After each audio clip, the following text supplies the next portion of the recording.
কাগজগুলো মনে হয় কবরের মধ্যে পড়ে গেছে। সন্দেহ হয়, আমার মনে হয় কবরটা খনন করে দেখলে মনে হয় পাওয়া যাবে। তখন এলাকার লোকরা ডেকে বলে, ও স্যার, পুলিশ অফিসার, আমরা কোনো মাসালা জানি না, কোনো লাশকে দাফন করার পরে বলে কবর খনন করা যাবে কিনা এটা আমরা জানি না। আপনি যদি জেনে থাকেন, আরে প্রয়োজনের খাতিরে যদি কোনো লাশ খনন করার প্রয়োজন হয় আর খনন করতে যদি শরীয়তের কোনো বাধা না থাকে তাহলে খনন করতে পারেন, আমাদের কোনো সমস্যা নাই।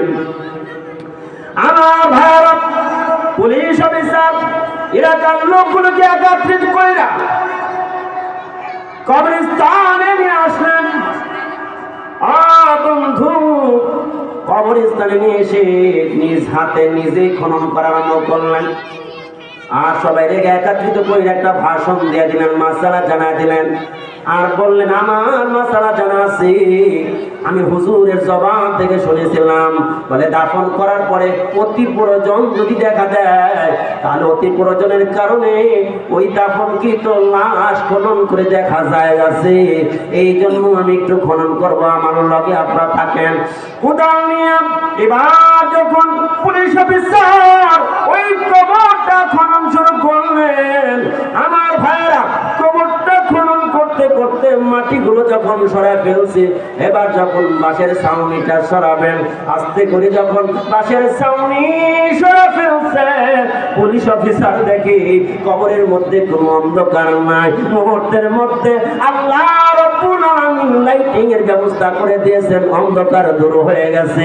আলোর ব্যবস্থা যিনি করেছেন তিনি কে, জোরে চিল্লা বলে। আল্লাহ তাআলা আলোর ব্যবস্থা করেছেন। আর পৃথিবীতে আমরা দেখি এই যে কবর পূজা করে কত মানুষ, কবরে ফুল দেয়, ফ্যান লাগায়, বাতি লাগায়, কত কিছু লাগায়। কবরে লাগান কোনো লাভ নাই, লাভ নাই বরং ক্ষতি।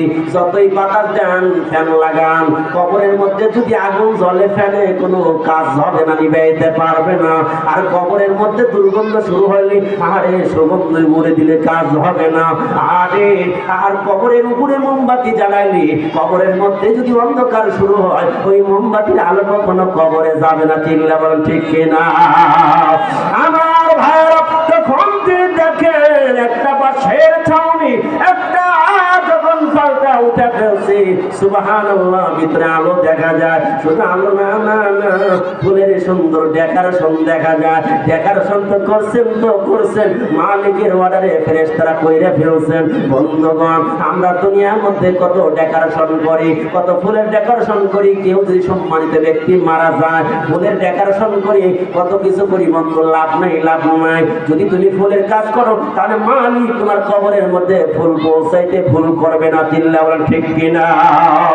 আমার ভাইরা, ও বন্ধু, এবার যখন বাঁশের ছাউনিয়াকে উঠাইতেছেন, বাঁশের ছাউনি গুলো যখন উঠাইছেন, সুবহানাল্লাহ, দেখেন সুন্দর ডেকোরেশন, জান্নাতি ডেকোরেশন দেখা যায়, ফুলের ডেকোরেশন।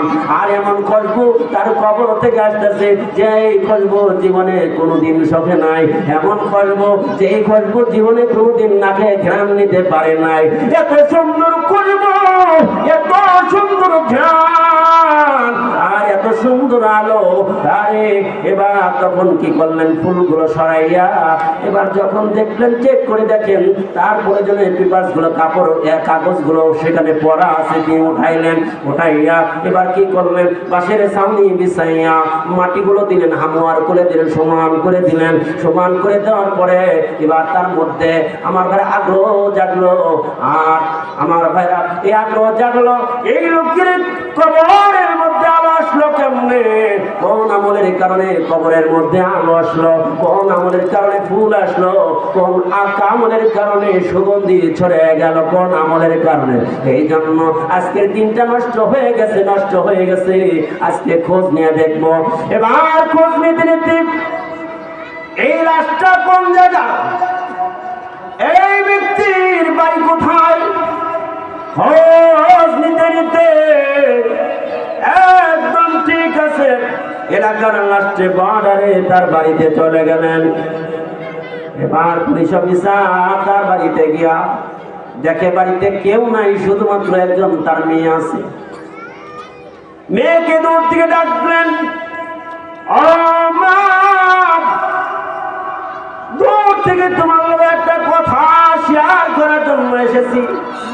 একটা বিষয় জানার জন্য এসেছি। যেই মাইয়াকে আজকে দাফন করা হয়েছে, মাইয়া তোমার কি লাগে? মেয়েটা ডেকে বলে আমার বাবা লাগে। পুলিশ অফিসার ডেকে বলে তোমার বাবা বহুত বড় ভাগ্যবান, তোমার বাবার কবর খনন করে দেখলাম তোমার বাবার কবরের মধ্যে সুগন্ধির ব্যবস্থা আল্লাহ করে দিয়েছেন, আলোর ব্যবস্থা আল্লাহ পাক করে দিয়েছেন। নিঃসন্দেহে তোমার আব্বার আমল অনেক ভালো। তোমার আব্বার কিছু আমলের কথা আমাদেরকে শোনাও, যে আমলগুলো করলে আমাদের কবরের মধ্যেও আল্লাহ লাইটিং এর ব্যবস্থা করে দিবেন, আমাদের কবরের মধ্যেও সুগন্ধির ব্যবস্থা করবেন, আমাদের কবরের মধ্যেও আল্লাহ তাআলা সুন্দর জান্নাতের নাজ নেয়ামত জারি করে দিবেন। এগুলো কোন আমল করেছে তোমার আব্বা? মেয়েটা দেখে বলে আমার আব্বা তেমন কোন জাননেওয়ালা ছিল না, আমার বাবা তেমন কিছু জানে না। আমার বাবা একজন মূর্খ মানুষ, একজন কৃষক মানুষ ছিলেন।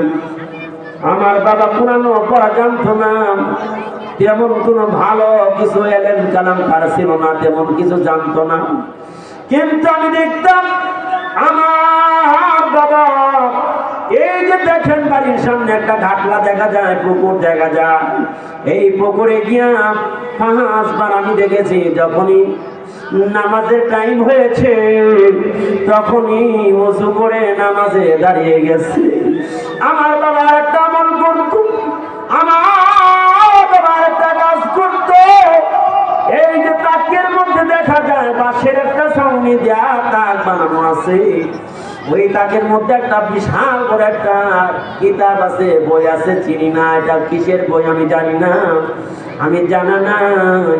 কিন্তু আমার বাবা ফিরে দেখেছি সব সময় ওই তাক থেকে ওই বইটা পাঠতেন, ফিরে এবার বালিশের উপরে রাখতেন, বালিশের উপরে রেখে বইটা খুলে আহারে অন্তরের আবেগ না তখন বলতেন এ মেরা मौला का कलाम हा, ए मेरा मौला का कलाम हा,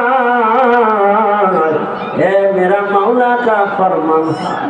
আরে নিজের ভিতরে সব অনুভূতি আর ভালোবাসা আর আবেগ নিয়ে যখন চোখের পানি ছেড়ে ছেড়ে কোরআনুল কারিমে ওই কিতাবের লাইনগুলো হাতগুলো বোলাইয়া বলে বলতেন আমার মওলার কালাম, এটা আমার মওলার কালাম।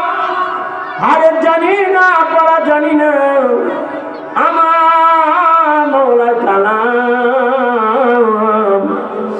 মওলা পাকের সাথে বন্ধুত্ব করেছে আর মওলা পাকের কিতাবের লগে বন্ধুত্ব। আরে বন্ধু, মওলা পাকের চিঠি, দুনিয়ায় কোন প্রেমিকের চিঠি পাইলে তাহলে প্রেমিকা যেরকম মনোনিবেশ করে, মনের আগ্রহ নিয়ে আবেগ নিয়ে যেরকম ভাবে পড়ে, এখন তো চিঠি নাই, এখন আছে মেসেজ আর সরাসরি কল করে কথা বলে। বন্ধু, একদম ভালোবাসা পাত্রের যদি একটা মেসেজ যদি আসে সাথে সাথে সে থমেরে দাঁড়ায় যা আর মেসেজটা সুন্দর করে পড়তে থাকে, বারবার বারবার পড়তে থাকে কি বলেছে আমার বন্ধু। ও বন্ধু, মেসেজ পাইয়া, বন্ধুর মেসেজ পাইয়া যদি দাঁড়া যাইতে পারো, ইমাম গাজ্জালী বলে এই পৃথিবীর মানুষেরা তোমরা বন্ধুর মেসেজ পাইয়া, চিঠি পাইয়া রাস্তার কিনারায় বৈশা যাও আর তোমরা মনোযোগ দিয়ে সেই চিঠিটা পড়ো।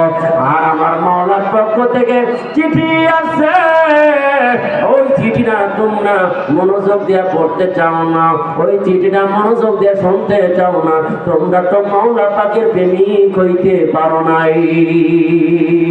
আমার ভাই, তখন ওই পুলিশ অফিসার বলে আমার একটু ঘরের মধ্যে ঢোকার পারমিশন দাও। মেয়েদেরকে বলে স্যার আমাদের ঘরের মধ্যে আসতে পারেন, আমি ঘর থেকে বের হয়ে যাচ্ছি।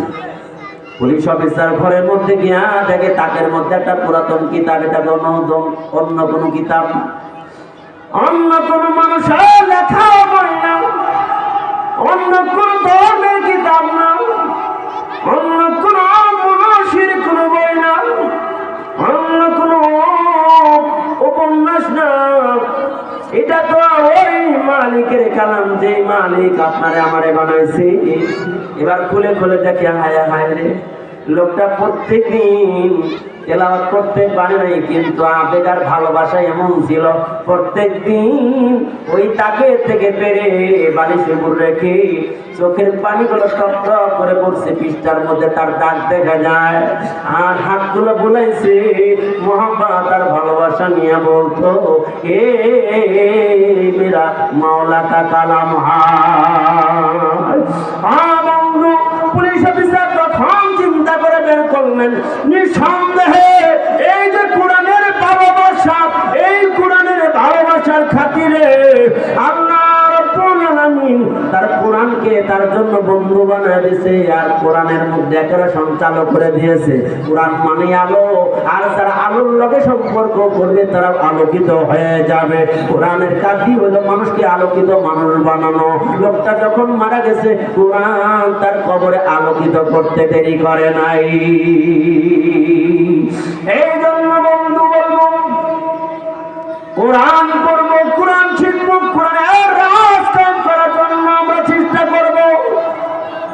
বন্ধু, কোরআন এমন হয়ে গেছে, আজ থেকে 20 বছর 30 বছর আগে দেখেছি এলাকার মধ্যে সকালবেলা ফজরের পরে মা বোনেরা কোরআন তেলাওয়াত করতো, মুরব্বীরা কোরআন তেলাওয়াত করতো।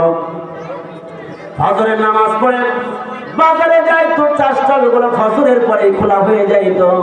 আমি গতকালকেও জিজ্ঞাসা করলাম, ফজরের পরে চা স্টল, চায়ের স্টল খোলেন না কেন? বলে ফজরের পরে মানুষ ঘুমায় থাকে, ফজরের পরে চা স্টল খুললে ওদের চলবো না। কারণ হলো আজ থেকে 10 বছর আগেও দেখেছি ফজরের নামাজ আদায় করে লোকেরা এলাকার মধ্যে চা পান করার জন্য ফজরে পড়ে যাইতো। এই জন্য তো কামদার আর ঘরের মধ্যে শুয়ে থাকতে পারতো না, চিন্তা করতো ফজরের পরে যদি চা স্টল খুলি তাহলে আমার কিছু বেচা না হবে। তাহলে এখন বোঝা যায় ফজরের পরে মনে হয় এলাকার মধ্যে সব মহিলা গেছি। আজান